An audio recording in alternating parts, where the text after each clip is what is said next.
আসসালামু আলাইকুম রহমতুল্লাহ। আজকে 13ই নভেম্বর। তো আমি একটু অসুস্থ আছি। 13ই নভেম্বর বৃহস্পতিবার।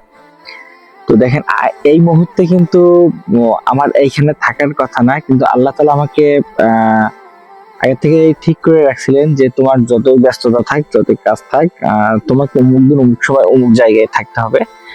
আমি প্রতিদিনের মতো 5টা বা 4:50 ঘুম থেকে উঠি। ওঠার পরে একটু হাঁটাহাঁটি করি, যে নামাজ কালাম পড়ে এসে আবার হাঁটতে বের হবো। মোটামুটি 7টার দিকে বাসায় আসবো। তারপর বাবুদেরকে টাইম 8টা বা 9টার দিকে আবার আমার শপে যাব।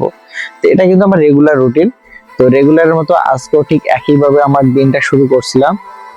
শুরু করার ওই সকালবেলা হঠাৎ করে শরীরটা খুব খারাপ লাগতে লাগলো। হঠাৎই আহ প্রচুর পরিমাণ খারাপ লাগছিল। আমার পেটে একটু সমস্যা হলো, ফুড পয়জনিং, যেটা পরবর্তীতে আসলে নির্ণয় করা গেল। তো ওই মুহূর্তে বুঝতে পারলাম না, আমাকে বারবার বাথরুমে যাইতে হচ্ছে। তো আমি অজু করে আসি, নামাজ আদায় করবো। তো আমি অজু করে আসি, কিন্তু বাথরুম থেকে নামাজের পার্টি পর্যন্ত আসতে আসতে আমার আবার বাথরুমের জন্য যাওয়া লাগে। তো এভাবে যখন সকালটা শুরু হলো, অজিহার আম্মু বললো যে একবার বসে না থেকে দেখো আশপাশ দিয়ে হাঁটতে পারো নাকি। তো আমি নামাজ আদায় করার পরে আমি ট্রাই করছিলাম একটু হাঁটার জন্য, পারি নাই। বাড়ির উঠান দিয়ে একটু হাঁটাহাঁটি করছি। তো ওইভাবে ওইখান থেকে সকাল 10টা বাজতে বাজতে আমি প্রায় 10 থেকে 15 বারের মতো আমার বাথরুমে যাওয়া লাগছে, ওটা ফুড পয়জনিং এর কারণে। তো ফুড পয়জনিংটা কি কারণে হয়েছে এখনো পর্যন্ত আমি বুঝতে পারি না। আমি কিন্তু বাইরের খাবার খুবই কম খাই। তো দেখেন, এটাই আমাদের জীবন। আর আজকে যে সারাটা দিন শুয়ে আছে, আমাকে কে খোঁজ নিচ্ছে কিছুক্ষণ পর পর এসে। আমার মেয়েটা আমাকে বলতেছে, আব্বু শুয়ে আছে, কোনো চলো দোকানে যায়, আমার খাবার কিনে দিবা। তারপর কাস্টমাররা ডাকতেছে, অনেকে বাড়ির ভিতর থেকে কিছু কিছু সেবা দেওয়ার চেষ্টা করছে যতটা শারীরিক সক্ষমতা ছিল। তারপর অজিয়ার আম্মু এসে বলতেছে আগের থেকে একটু উন্নত হয়েছে, ভালো লাগতেছে কিনা। ছেলেটা কান্নাকাটি করতেছে, আমার কাছে আসবে বলে পাশে পাশে শুয়ে ছিল সে। তো সারাদিনে আমার জন্য মনে করেন যে পানি, স্যালাইন পানি, শুকনা চিড়া, তো এগুলা স্বাভাবিকভাবে এগুলাই খাওয়া হয়েছে। মাঝে মাঝে ফ্যামিলির মানুষগুলা ছাড়া অন্য কেউ কিন্তু খোঁজ খবর নেই নাই। আজকের এই ভিডিওটা তৈরি করার মেন রিজন হচ্ছে যে ভাই, আমরা পরিবার ছাড়া বাইরের মানুষদেরকে নিয়ে অনেক ভাবি যে বাইরের মানুষ এটা না করলে কি বলবে, ওইটা না করলে বাইরের মানুষ কি বলবে। আমরা কিন্তু পরিবার থেকে সমাজটাকে বেশি প্রাধান্য দেই।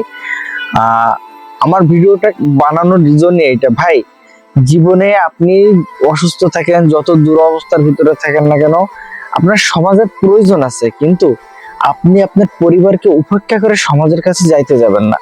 এই যে দেখেন, আমি এইখানে যে শুয়ে আছি, এই যে একটা খেদা গায়ে দিয়ে, আহ তো আমার শারীরিক কন্ডিশন কিন্তু এখনো অনেক খারাপ। আপনারা যারা জানেন যে ফুড পয়জনিং এর কারণে ডায়রিয়া হলে 15-16 বার যদি কারোর বাথরুমে যাওয়া আসা লাগে, তার শারীরিক অবস্থাটা কেমন হয়, আপনারা যারা এই জিনিসটা আপনাদের লাইফে ঘটছে তারা কিন্তু জানেন, বা আপনাদের পরিবারের মানুষের সামনে ঘটছে তারা জানেন। কিন্তু আমরা অনেক সময় দেখা যাচ্ছে আমাদের পরিবার একটা জায়গায় যাইতে নিষেধ করে যে না, আম্মু বা আব্বু বা ওয়াইফ বা ছেলে মেয়ে তোরা থাক বা তোমরা থাকো, আমাকে যাইতে হবে, আমার বন্ধু আমাকে বলছে, বা আমার এই সমাজের এই প্রতিনিধি আমাকে এটা বলছে, তো আমাকে এটা করতেই হবে। তো আপনাদের জন্য একটা সাজেশন হলো এটা, যে আপনারা কখনো আপনার পরিবার উপেক্ষা করে কোনো কিছু করতে যাবেন। আপনারা তো ভিডিওর ভিতরে খেয়াল করছেন যে আমি বারবার ওই সাইডে তাকাচ্ছি। তো তাকানোর কারণটা, তো আমার রুমের ভিতরে যে মনিটর আছে ওখানে আমার দোকানে এবং আমার বাসা বাড়িতে সিসি ক্যামেরা ইনস্টল। তো এখানে শুয়ে শুয়ে প্রিয় শপটার ভিতরে মাঝে মাঝে তাকাই দেখতেছি, তারপর বাড়ির ভিতরে কেউ যা আশা করতেছি না এটা দেখতেছি।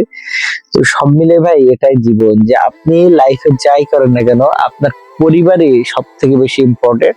বা যত বড় দুরবস্থার ভিতরে থাকেন না কেন, পরিবার ছাড়া কেউ কখনো আপনাকে প্রপারলি রেসপেক্টটুকু দেবে না।